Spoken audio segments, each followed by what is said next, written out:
एक राजा को सदैव बुद्धि से शासक और मन से साधारण प्रजा का हितैषी बने रहना चाहिए। राजा वो व्यक्ति होता है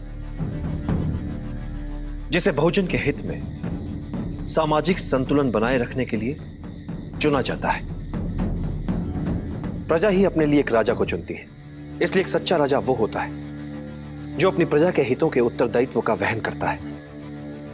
उसके लिए प्रजा की सेवा और सम्मान उसके जीवन से अधिक प्रिय होते हैं। उसके लिए कठिन और अपेक्षित कार्य अपनी साधारण प्रजा में से किसी सर्वश्रेष्ठ को चुनना नहीं, अपितु उन साधारण व्यक्तियों में से किसी एक को सर्वश्रेष्ठ बनाना होता है।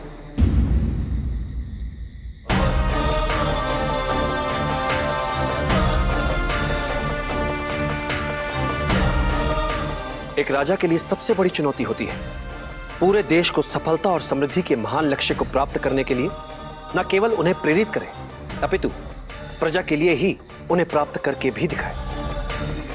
एक राजा को उसकी सेना अमर नहीं बनाती और ना ही उसका धन वैभव। उसे अमर बनाते हैं उसके बनाए हुए मित्र, उसके किए हुए भले कार्य, उसकी अर्जित की हुई सद्भावना और सत्यनिष्ठा।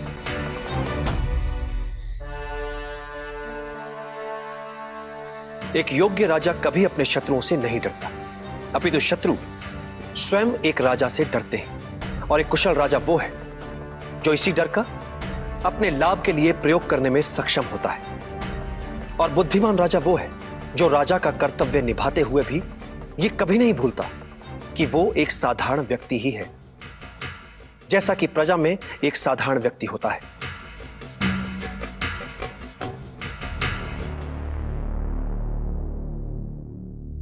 ये व्यवस्था ही है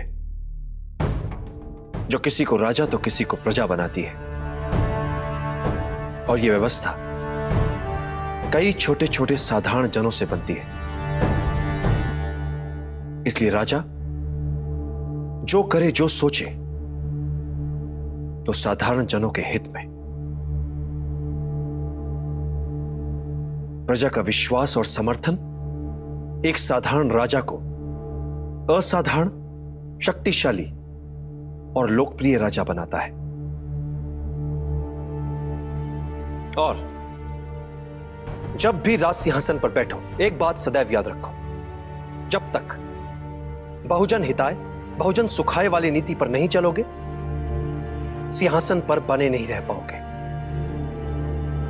राज सिंहासन की शक्ति लोकहित में छिपी है।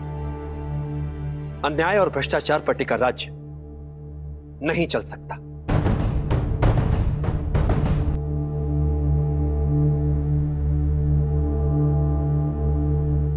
वचन देता हूं आचार्य, मैं सदैव आपकी अपेक्षाओं पर खरा उतरने का प्रयास करता रहूंगा।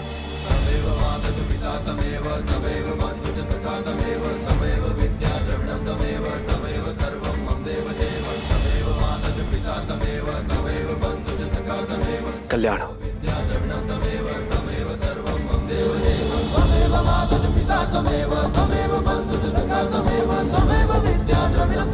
तमेव सर्वं मम देव देव, तमेव माता पिता तमेव